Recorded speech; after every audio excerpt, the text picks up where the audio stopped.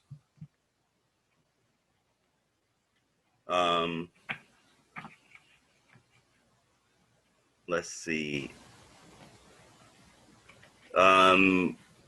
If you know, as if his life wasn't tragic enough, he his brother Richie Powell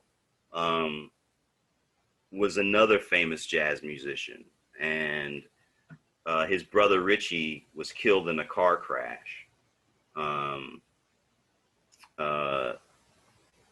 in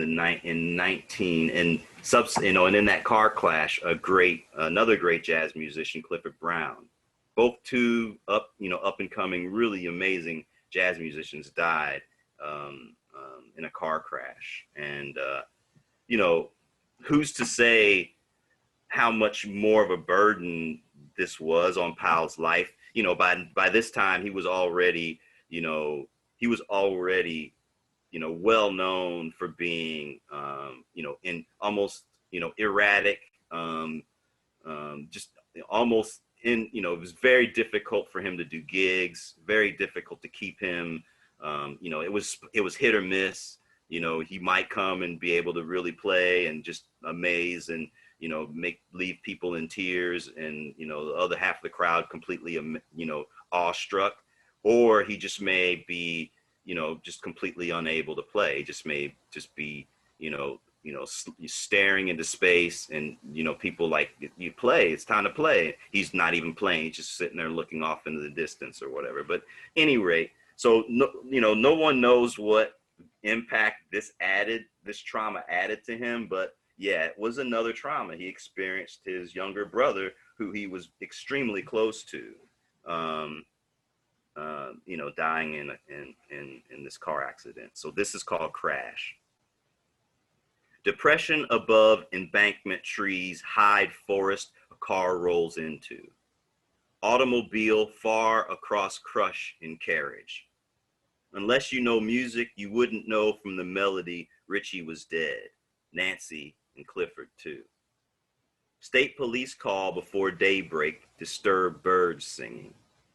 A body in shock tremors, pale light, dim bulb. Pearl dropped the phone into chasm, courageously reached back in hopes she heard the confusion of traffic, but it was coast breaking from mainland, one of many black mornings. Couldn't get Bud off the floor, probably couldn't see her hands in front of her for the downpour. Somehow the piano found him, wrapped its keys around him.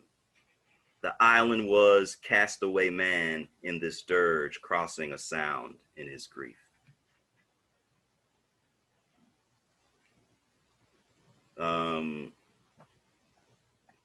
What do you want me to read some more? What are you thinking? Well, I have a lot of questions for you. Yeah, right now. Let's go with those. And my question is about the research that you did in writing of this book. So let's see. I read Dance of the Infidels. I read Whale, and I read there's this third Powell biography that I read that I can't quite remember. So I read those three books. I read Robin D.G. Kelly's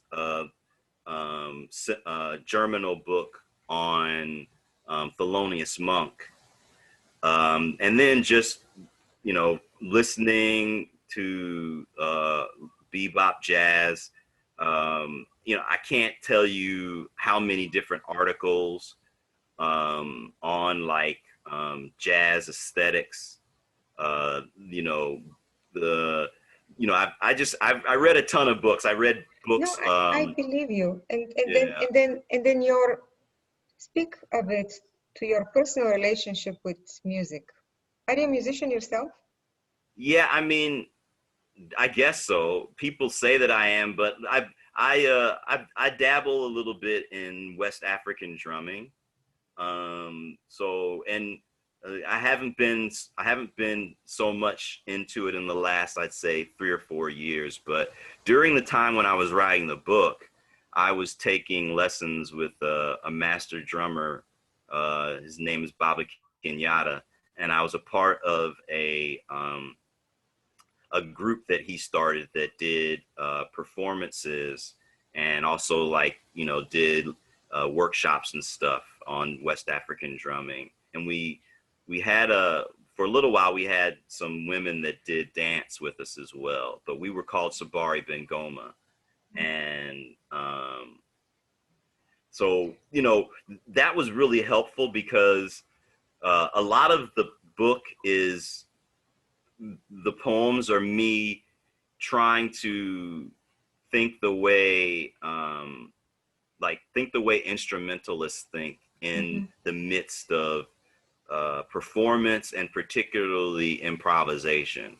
And doing the West African drumming, the model is very similar to jazz, like in terms of like how the structure works. You have especially straight ahead jazz, you have like a standard melody, and all of the instruments are they have their parts within the melody to create it, but it's a standard melody.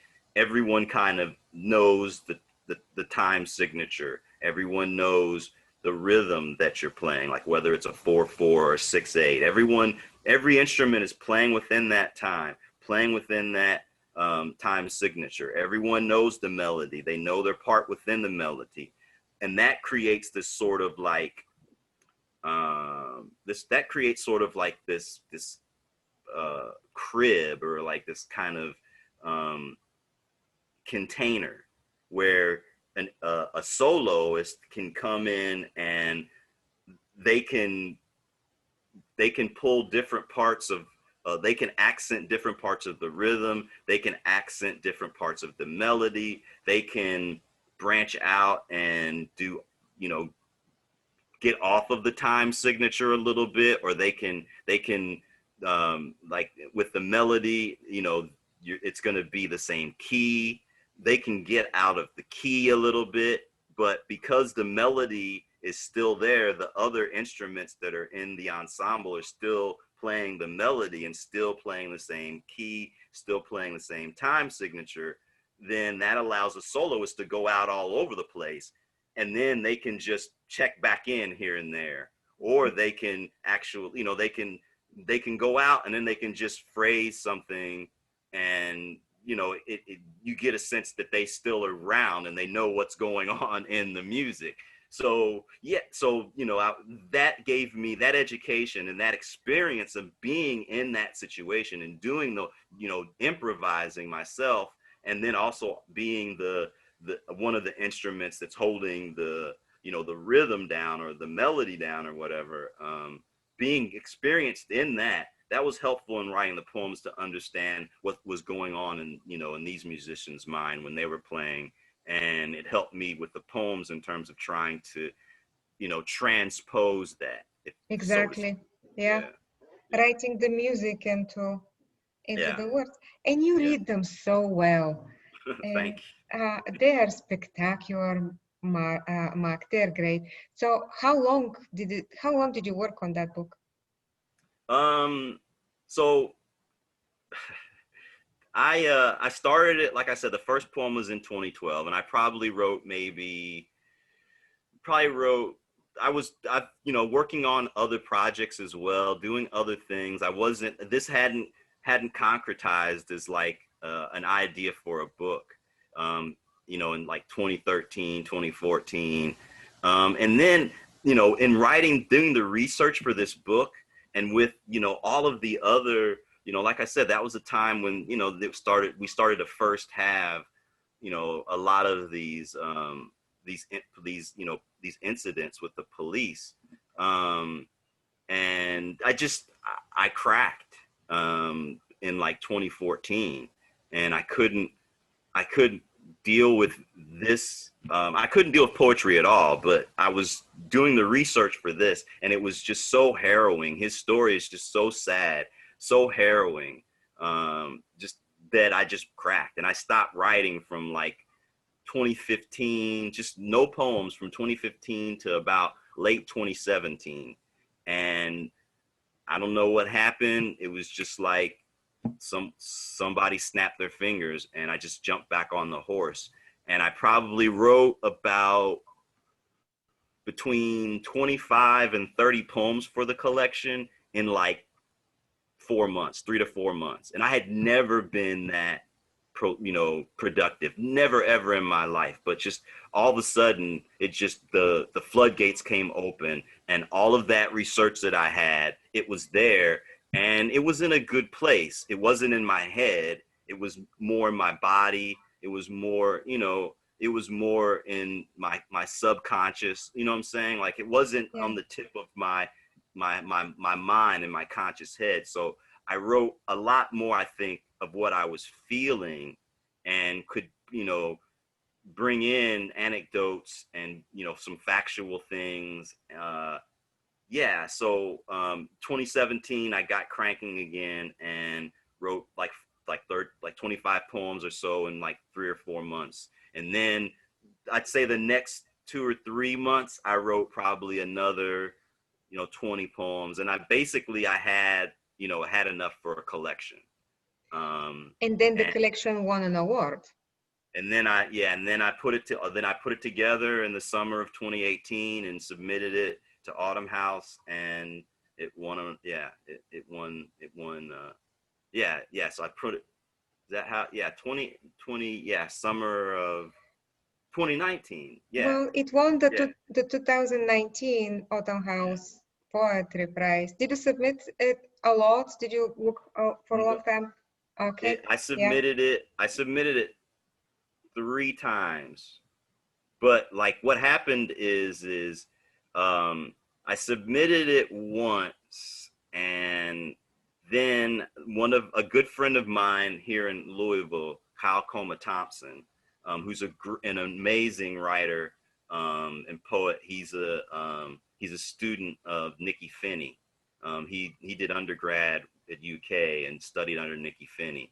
But anyway, I really respect Kyle's his taste, and I sent the manuscript to him. And in sending the manuscript to him, I started thinking about what Kyle would really how Kyle would think about the poem. So in the midst of sending him it, I started like already thinking about, oh man, this is how it works. So I started like editing it. So and we did it through Google Docs. So I was editing it in Google Docs. So when he actually saw the live version of it, he was already like, I don't know if there's a lot I need to help you with. And I'm like, just making me think about how you would think the poem should sound, and what would be the edits that should be made for these poems.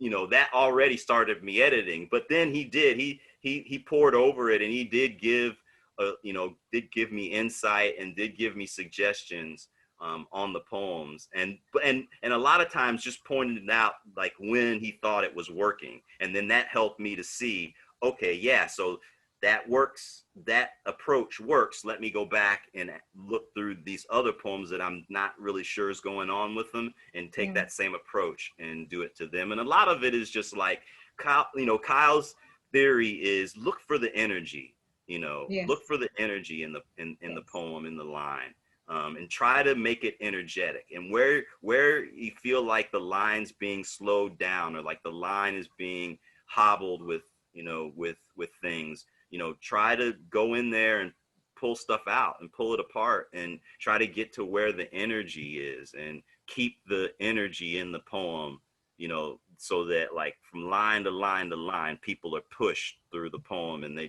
feel like there's a charge in it. So yeah. That's how music works, right?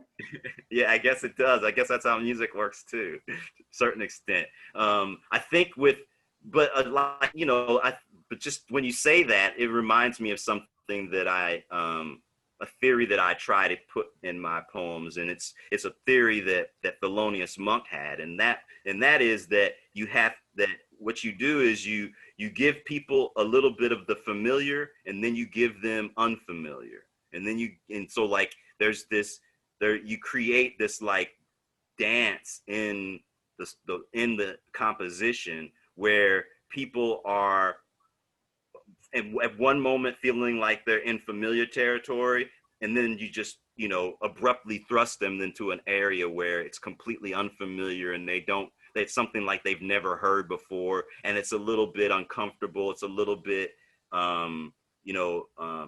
it's a little bit strange and weird sound. It's not a common sound. It's not even necessarily melodious. And then you throw them right back in the familiar, and they're comfortable again, or whatever. So he's like, it's that balance or that play between doing that. So I try to do that as well in poems that I write. So there is a question that I ask all my guests who teach creative writing workshops or classes, and you may have already given that answer. And that is, what is the most important thing you teach your students? If there is one thing you want them to remember from your class, what is it? Oh man.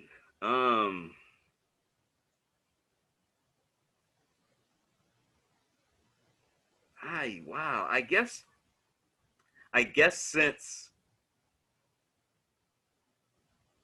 I mean, that's a really, really tough question, Katerina. I would say that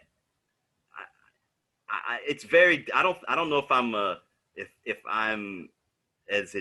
I'm advanced enough in my pedagogy to be able to say I can boil it down to one thing, but I can tell you, like for me, my approach is a very craft, device, move teaching approach. So I want to give the student tools, basically.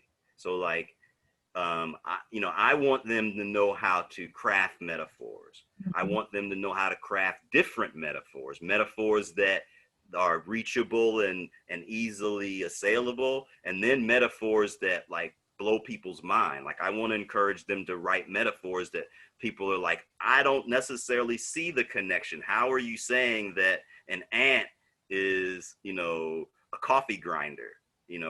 How is an ant a coffee grinder? I want them to go for that weirdness and that wildness as well. I want people to, know how to, do specific moves that moves that are out there, like nouning verbs, or taking other parts of speech and flipping them around. I try to teach students particular poetic devices, particular poetic tools. And then from there, once they know these tools and these devices, then they can begin to try to develop some kind of control in using them and applying them. And once they have the tools, then, it's kind of like a mechanic. You can teach someone how to take an engine apart, and then it's a situation where they can take an engines apart like it's nobody's business, but then you give them a transmission and they're like, I only know how to fix engines. I only know how to take engines apart. Whereas if you teach them how to use the wrench and, you know, how to get in tight places and work the wrench and bolts that are like frozen, how to unfreeze them. If you teach them different techniques and teach them how to use the tools correctly, then they may, you know, it's a lot easier to teach them how to write a sonnet or how to like take apart, you know, the axle or whatever of a car. So yeah, I guess maybe I answered your question, but yeah, that's it. I try to teach people. I want my students to come out of the class with devices and like being able solid to say, skills. yeah, I know how to write this metaphor. Okay, thank you, Mac. And my last question is about the history of your name, Makalani. So when I was a freshman in college or sophomore in college, I wanted to pick a name that I wanted to take on an African name that I felt like more represented me, and I wanted to take an African name, and I brought a book of African names to my mom, and I said, you know, I want you to be a part of the process. I want to change my name, and you know, I can do it without you or I can do it with you. I'm going to do it either way. So my mom went through the book, and after like a month or so, she gave it back to me with some names checked off that she really liked. And one of the names was Makalani, which is Mawira, which is a East African tribe between like Kenya, the coast of Africa, Kenya and Tanzania. Between those two is where this ethnic group kind of where you find them, and it means one who's gifted in writing. I just started to write poetry. I just started to like get like noticed for my poetry, my first prizes and stuff, and so my mom was like, let's go with that. So we picked Makalani. She picked Makalani, and then I picked bandele, which means born away from home, and that's Yoruba. And it means, you know, born away from home, being African American, but also I was adopted. So that's where the bandele came from. That is so beautiful. Yeah. But, you know, for people that know my government name, that my non-pseudonym, it's actually a perfect name for a writer as well. We are who we are, no matter what we call ourselves. Exactly. I think that most of the people who write all their lives, they're born that way. They're born writers because it is so easy to do other things in life. Oh, definitely. It is so easy to stop. Yep. Without a doubt. Yeah. And I'm so happy, Mac, that you've been writing, and I'm so happy that your new book is coming out, and I look forward to many more, and I look forward to seeing you in town and, you know, giving you a hug whenever whenever that's possible, right? Whenever that's possible. Yeah. Well, thank you so much for coming on the show. Thank you so much, Katerina. And if I can just give a little shout out for the book, you can go to makbandele.com, makbandele.com, and there's a part of the website. There's a book section, and from that page you can find a link to buy the book. Excellent. Wonderful. Thank you very much. Thank you, Katerina.